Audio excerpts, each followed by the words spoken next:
नमस्कार मंडळी मी Ganesh Thackeray hello Hingoli news या चॅनलवरती आपलं सहर्ष स्वागत आहे। मंडळी, राज्यात जिल्हा परिषद पंचायत समिती स्वराज्य संघटनेच्या निवडणुका होऊ घातलेल्या आहेत। त्याचं बिगुल सुद्धा काही दिवसात वाचणार आहे। परंतु एकीकडे नगर अध्यक्षाच्या निवडणुका होताना दिसत आहेत। बऱ्याच जिल्ह्यात त्या निवडणुकीची लगबग सध्या सुरू आहे आणि उमेदवार आपल्या माध्यमातून स्वबळाचा नारा देत हिंगोली जिल्ह्यात असेल इतर जिल्ह्यात असेल त्याची पूर्तता करताना दिसत आहे। आणि हिंगोली जिल्ह्यात मात्र वेगळं वातावरण आहे। हिंगोली जिल्ह्यात आतापर्यंत भाजपची आणि शिंदे गटाची शिवसेनेची युती होती, परंतु आता नगर अध्यक्षाच्या निवडणुकीला जी काही युती असेल त्याची वाट बघितली जात नाही। संतोष बांगरनी तर खुलेआम सोडून टाकलेले, खुलेआम सांगून टाकलेले की 34 जे काही नगरसेवक असतील ते आमचेच असणार आहेत आणि या नगरपालिकेवरती आमचाच झेंडा असणार आहे अशा पद्धतीचं विधान केलेले आहे। आणि स्वबळाचा नारा देत त्यांनी जी काही लढाई असेल ते फॉर्म भरण्याकरता सुरुवात झालेली आहे, त्याचं बिगुल सुद्धा वाजून टाकलेलं आहे।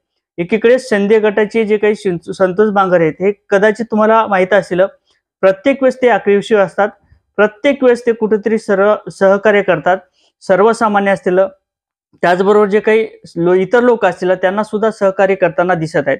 आणि त्याचबरोबर जर एखादा अधिकारी व्यवस्थितपणे काम करत नसेल तर त्याला फोनच्या माध्यमातून, ऑडिओ रेकॉर्डिंगच्या माध्यमातून, व्हिडिओ रेकॉर्डिंगच्या माध्यमातून आणि त्या ठिकाणी तत्पर जाऊन त्यांना जाब विचारण्याचं काम सुद्धा संतोष बांगर हे करत आहेत।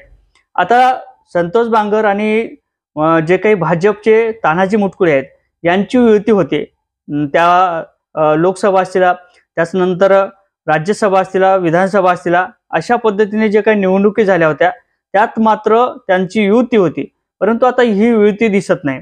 नगर अध्यक्ष पदासाठी आमचाच दावेदार असणार आहे आणि 34 उमेदवार हे आमचेच असणार आहे अशा पद्धतीने संतोष बांगर यांच्या माध्यमातून ठाम सांगून टाकलेले आणि त्याची सुरुवात सुद्धा झालेली आहे। काही दिवसातच त्यांच्या भाऊजाईचा जे काही श्रीराम बांगर यांची पत्नी आहे त्यांचा फॉर्म भरलेला आहे नगराध्यक्ष पदासाठी। आणि काल कळमनुरी विधानसभेत सुद्धा त्यांनी जे काही त्यांचे उमेदवार होते त्यांची सुद्धा फॉर्म भरलेले आहेत। नगरसेवक असतील, नगराध्यक्ष असतील अशा पद्धतीने जे काही फॉर्म असतील ते भरण्याकरता सुरुवात झालेली आहे। तर दुसरीकडे तानाजी मुटकुळे फक्त युतीची वाट बघत आहेत, कधी युती होते, काय बिगुल वाजते आणि कशा पद्धतीचा एकनाथ शिंदे यांच्या माध्यमातून निर्णय घेतला जातो, त्याचबरोबर भाजपच्या माध्यमातून काय निर्णय घेतला जातो याची वाट मात्र तानाजी मुटकुळे हे बघताना दिसत आहेत।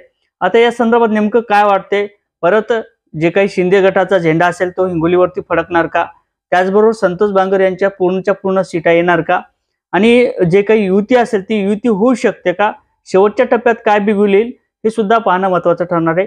या संदर्भात तुम्हाला काय वाटते नक्कीच कमेंटमध्ये सांगा। व्हिडिओ आवडला तर लाईक आणि शेअर करा सुद्धा विसरू नका। जय शिवराय।